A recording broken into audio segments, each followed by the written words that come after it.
Em casa, eu tinha um exemplo vivo, que era o meu pai, né, que casou com a minha mãe, que não tem osteogênese, e ele tinha uma vida normal. Meu pai trabalhou, meu pai estudou, meu pai era uma pessoa super de bem com a vida, e isso eu diria que é um carro-chefe, para mim foi um carro-chefe.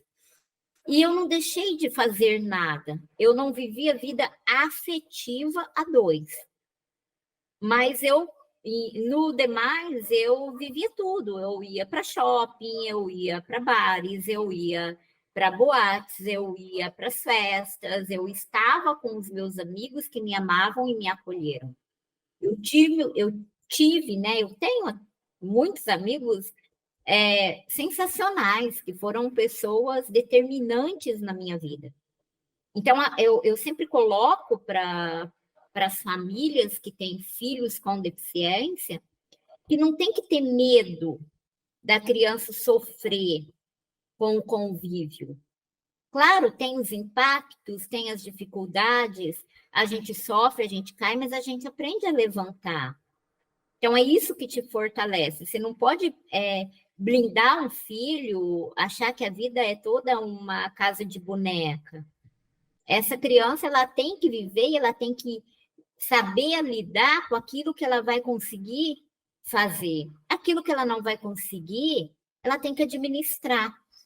E isso eu sempre procurei administrar da melhor forma. Então, eu não podia viver relacionamentos afetivos a dois, mas tudo o resto eu podia viver.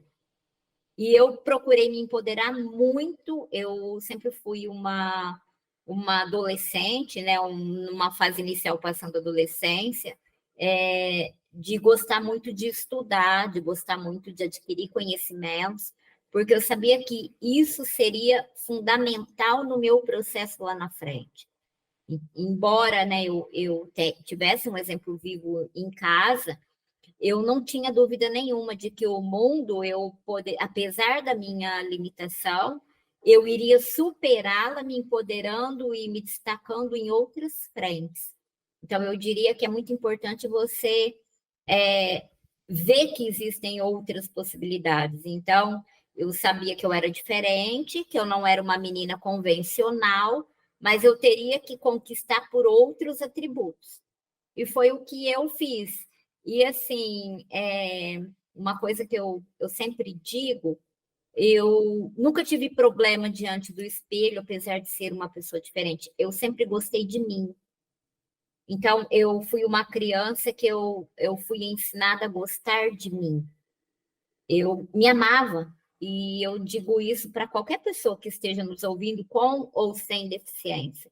Para que o outro ame você, primeiramente é você que tem que se amar.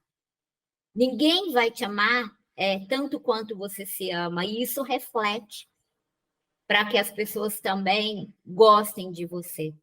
Esse empoderamento é essencial no processo de inclusão. E aí eu busquei focar, peraí, eu não podia correr, eu não podia pular, eu não podia dançar de forma convencional, mas o que a Alessandra podia fazer para ser feliz? Então, eu procurava olhar dessa forma. Então, eu escutava, eu falava, eu compreendia, eu amava, eu enxergava, e era isso, e continua sendo assim o meu processo. Ninguém pode fazer tudo.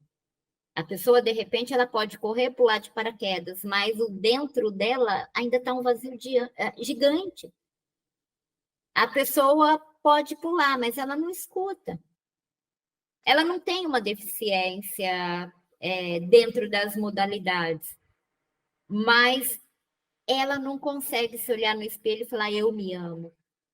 Então, é a maneira como você se enxerga que te faz uma pessoa feliz e uma pessoa que as outras pessoas querem ter por perto. E é isso que as famílias precisam, empoderar seus filhos, sempre, sempre.